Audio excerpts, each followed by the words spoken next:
Vous croyez en un créateur. D'accord, bien. Donc, vous croyez que ce créateur est le créateur de tout l'univers, de tout ce qui existe. Vous ne pensez pas qu'il est un homme ou une femme ou comme un... D'accord, bien mon ami, on y est. Voilà. Comment vous appelez-vous? Daniel. Daniel. D'accord mon ami. Alors, nous, en tant que musulmans, avons la même croyance. Nous croyons qu'il y a un seul créateur. Ce créateur a créé toutes les galaxies, les univers, tout ce qui existe d'autre, que nous connaissions ou non. Cela vient de cet unique créateur, n'est-ce pas? Oui. Maintenant, ce créateur nous a donné une guidance. Croyez-vous que ce créateur nous a envoyé des messagers, comme Noé, Abraham, Moïse, Jésus, Mohammed, que la paix et les bénédictions soient sur eux? Donc, vous croyez en ces messagers? Oui. D'Adam à Mohammed. Comme je l'ai dit, je ne sais pas grand-chose sur... J'ai grandi chrétien, je ne sais pas grand-chose sur Mohammed, mais je crois, comme pour toutes ces personnes que vous avez mentionnées, je crois qu'elles ont été envoyées de... Compris. Excellent. Alors, je vais vous parler un peu du prophète Mohammed, que la paix soit sur lui, et ensuite nous allons faire votre shahada, parce que vous êtes déjà musulman, vous avez déjà cette croyance. C'est bien, c'est bien. Regardez, quel est le but de la vie? C'est une question difficile, n'est-ce pas? Mais c'est une question importante, n'est-ce pas, Daniel? N'est-ce pas? Oui. Alors, réfléchissez-y, Daniel. Regardez, quel âge avez-vous? 22. 22.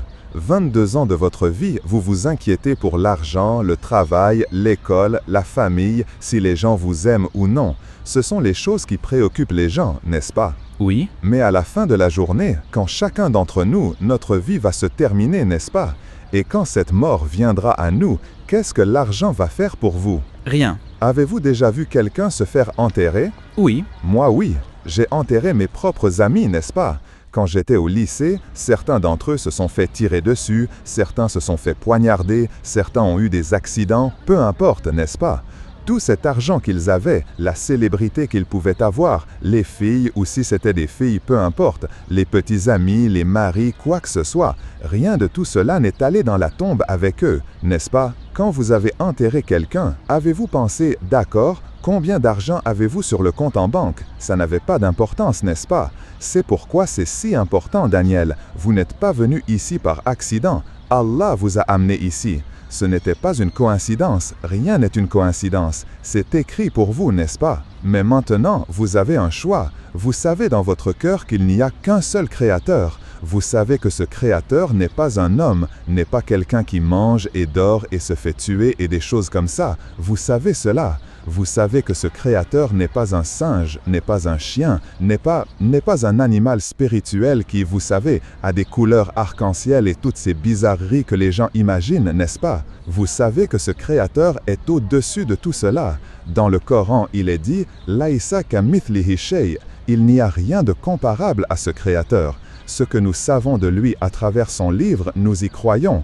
Tout ce qu'il a dit sur lui, qu'il est un, qu'il n'y a pas de second, qu'il n'a pas d'enfant, nous y croyons. Pourquoi? Parce qu'il nous le dit. Nous n'imaginons pas par nous-mêmes, n'est-ce pas? Vous savez que ce Créateur est si sage qu'il ne va pas vous laisser sans guidance, n'est-ce pas? Imaginez, Daniel, disons que vous inventez un nouveau type de vélo. Comme si vous aviez un vélo cool, n'est-ce pas? Mais disons que vous êtes très intelligent et vous vous dites, vous savez quoi? J'ai besoin d'un vélo qui peut voler. Et vous êtes intelligent comme ça, Daniel, n'est-ce pas? Vous commencez à travailler dessus et vous obtenez un vélo qui peut voler, n'est-ce pas? Non seulement il vole, mais il peut aller dans l'eau, il devient un bateau, et quand il arrive sur la route, c'est un vélo, n'est-ce pas? Il a une petite cuisine à l'arrière, il cuisine pour vous, n'est-ce pas? C'est vraiment cool, n'est-ce pas?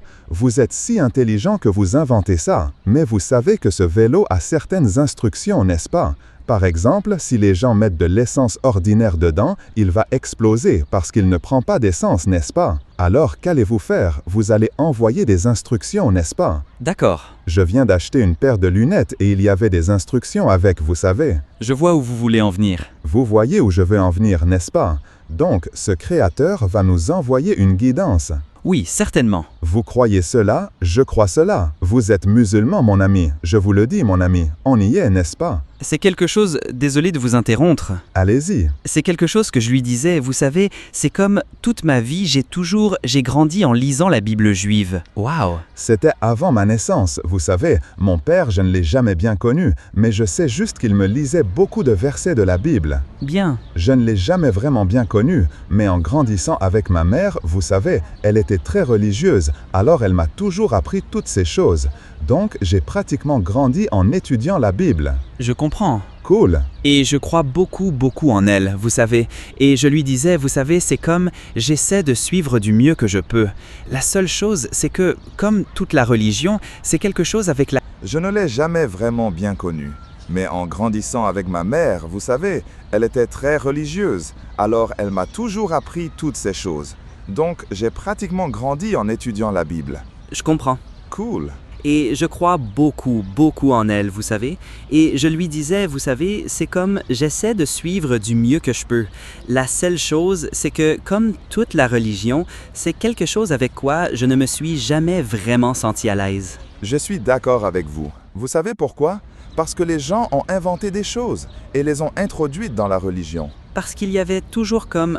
Regardez, le concept que les 10 commandements, n'est-ce pas? Écoute, ô Israël, ton Seigneur est un.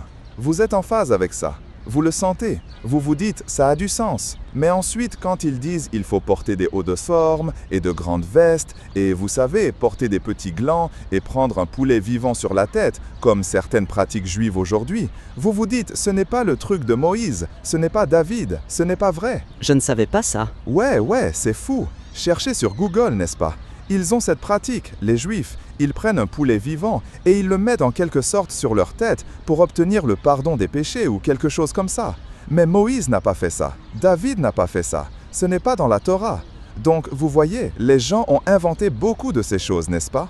Beaucoup de pratiques religieuses d'aujourd'hui sont inventées. Elles ne sont pas la voie de Moïse ou d'Abraham ou de Jésus.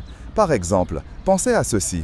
Jésus dans la Bible, puisque vous avez lu la Bible, il a mis son front au sol et a prié. Vous savez ça? Je ne savais pas ça. Je vais vous montrer, tout de suite mon ami. J'ai jamais entendu ça. Vous savez, comme les musulmans prient. Oui, j'ai vu ça. Ils mettent le tapis et ils... Oui, je sais ça, mais je n'ai jamais... Donc même les Juifs aujourd'hui font ça, d'accord? Mais aussi, même dans la Bible, il est écrit que c'est ce qu'il a fait dans le jardin de Gethsémani. D'accord, je sais ça, mais je n'ai jamais... Parce que, comme je l'ai dit, on nous a toujours appris que, oh, il y a comme... Et c'est quelque chose aussi qui m'a toujours contredit. C'est comme où j'ai vu une contradiction. C'était comme, d'accord, nous croyons aux lois mosaïques, mais ensuite, il y a certaines lois mosaïques que nous ne pratiquons plus de nos jours. C'est vrai, exactement. Comme la circoncision, tout ça, n'est-ce pas? Oui, donc l'une d'elles est de faire des choses comme ça, vous savez, comme avoir, ils appellent ça comme une sorte de châle pour prier. Nous, comme supposément, nous devons juste incliner la tête pour prier et c'est tout, vous savez? D'accord. C'était comme, d'accord, c'est quelque chose qu'on m'a appris. Mais regardez comment Jésus priait, n'est-ce pas? Oui, Laissez-moi juste répondre à ça rapidement. Donc, allons ici. Nous allons être dans Matthieu 26. Alors Jésus vint avec eux à un lieu appelé Gethsémané, n'est-ce pas? Et il dit aux disciples, « Asseyez-vous ici, pendant que j'irai prier là-bas. » Donc il va entrer et prier. oui, Et que fait-il? Il alla un peu plus loin. C'est Matthieu 26, 39. d'accord, D'accord? Et il alla un peu plus loin et tomba. Il mit son visage contre terre et pria, disant au Père, à Dieu, n'est-ce pas? Donc il mit son visage contre terre et pria, n'est-ce pas?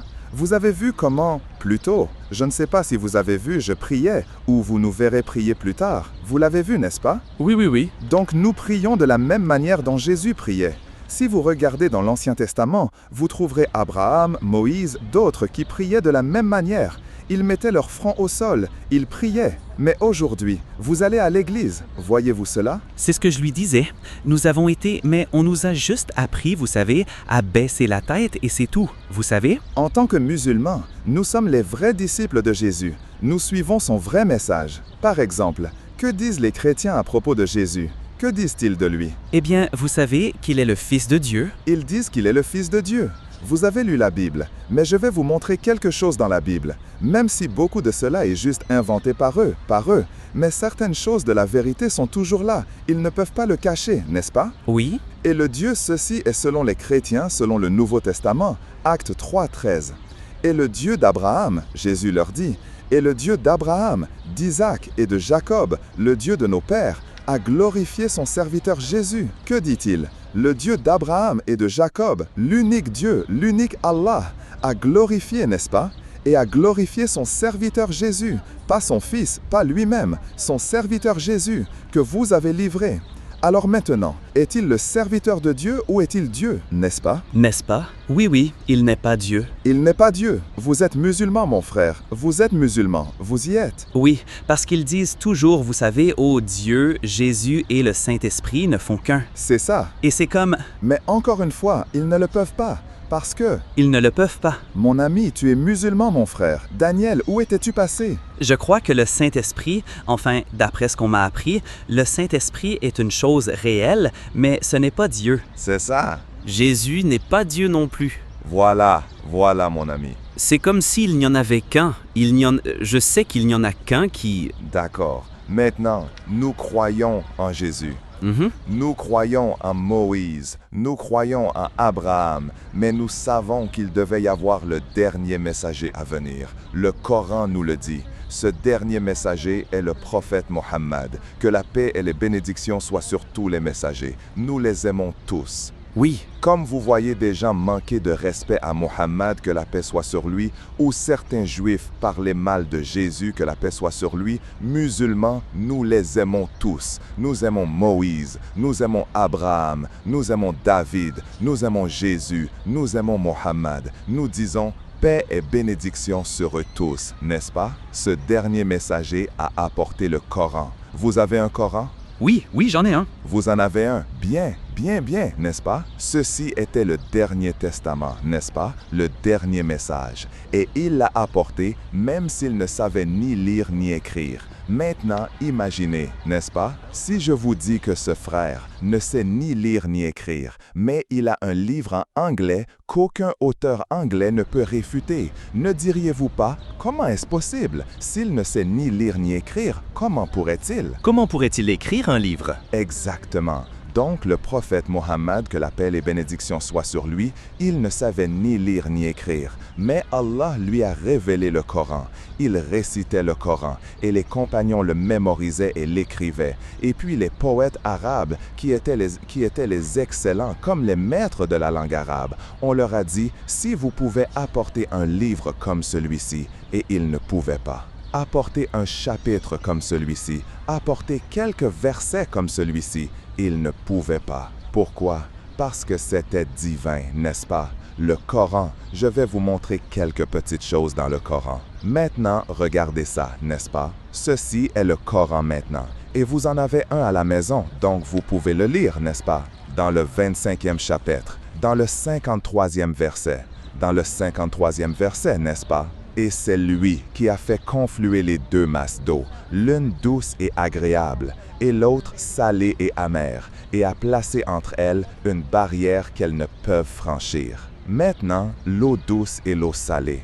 Si vous avez déjà été à un endroit où il y a de l'eau salée et de l'eau douce, vous verrez qu'elles se rencontrent, mais elles ne se mélangent pas. Si elles se mélangeaient, toute l'eau deviendrait salée et nous ne pourrions rien boire. C'est l'un des miracles d'Allah que nous pouvons voir, n'est-ce pas? Comment le prophète Mohammed, que la paix soit sur lui, saurait-il cela? Il était dans ce qu'on appelle le Hijaz, n'est-ce pas? Cette région est entièrement constituée d'eau douce. Il n'y a pas d'océan dans le Hijaz. La mer Rouge est là, mais c'est entièrement de l'eau douce. Jusqu'à ce que vous alliez dans l'océan Indien ou de l'autre côté, vous savez que le prophète n'est jamais allé dans l'océan Indien, n'est-ce pas? Alors comment aurait-il su cela, n'est-ce pas? Disons que vous dites « Oh, il l'a deviné ». D'accord, admettons. Accordons-vous cela, n'est-ce pas? D'accord. Maintenant, regardons ceci. C'est le chapitre appelé « Les prophètes », Anbiya, le 21e chapitre. Je dois vous interrompre. Allez-y. Je comprends, donc, parce que, au moins pour moi, quelque chose que j'ai appris, vous avez concernant le prophète Ésaïe. D'accord. Le prophète Isaïe a parlé de la façon dont la terre est suspendue sur rien. n'est-ce pas? Elle n'est pas, il n'y a pas, et elle est sphérique. Tant de fois, et il n'avait pas de télescope à l'époque. Vous savez, comment pouvait-il? Alors je vais juste exactement ce que vous avez dit, nous allons jouer là-dessus. Regardez ça. La même chose. Ceci vient d'Allah. Vous voyez, vous avez soulevé cela et Allah vous a apporté le verset. Les prophètes, chapitre 21, verset 33. Et c'est lui qui a créé le jour et la nuit, et le soleil et la lune, chacun voyageant sur une orbite. Regardez ça, n'est-ce pas? Comment le prophète, que la paix et les bénédictions d'Allah soient sur lui, saurait-il cela? Il n'avait pas de télescope, nous n'avions pas la NASA, nous n'avions rien de tout cela. Le fait que même le soleil ait une orbite, jusqu'à très récemment, les scientifiques ne le savaient pas. C'est la preuve là que ce n'est pas écrit par des humains. Ouais, d'accord. Preuve là que... C'est la preuve. Ce n'est pas écrit par des humains. Ouais, d'accord. Vous êtes musulman. C'est tout. D'accord, on va faire votre... Vous allez faire votre shahada. Ça va être votre témoignage de foi. D'accord? Vous venez de dire que ce n'est pas écrit par des humains. Vous croyez que cela vient d'Allah. Comment ne pouvez-vous pas être musulman? Vous l'avez déjà, c'est tout. Viens ici, mon frère. Tu peux le faire, mon ami. Tu peux le faire. D'accord? Je vais le dire avec toi. Tu peux le prendre? C'est bon, ne t'en fais pas. D'accord? Alors, on va le faire en arabe ou en anglais d'abord. Qu'est-ce que tu veux faire? Je ne connais pas l'arabe. D'accord. Je vais le dire, tu le dis juste avec moi. Ne t'inquiète pas, je m'en occupe. D'accord? On va le dire en anglais d'abord pour que tu saches. On veut le dire en anglais d'abord pour que tu saches ce que tu dis. Je témoigne Je témoigne qu'il n'y ait nul digne d'adoration, qu'il n'y ait nul digne d'adoration, sauf Allah. sauf Allah. Et je témoigne Et je témoigne que le prophète Mohammed que le prophète Mohammed est le messager est le messager. et l'esclave, le serviteur d'Allah. Allahu Akbar, vous êtes musulman. Allahu Akbar. D'accord, en arabe. Ashhadu Ashhadu Allah Allah ilaha ilaha illallah wa ashhadu wa ashhadu anna anna Muhammadan Ammadan abduhu. wa rasuluh. Allahu Akbar, vous êtes musulman. Allahu Akbar. Le plus beau jour de votre vie, mon frère, la plus grande décision de votre vie et le plus beau jour de votre vie. Vous êtes musulman. Allahu Akbar.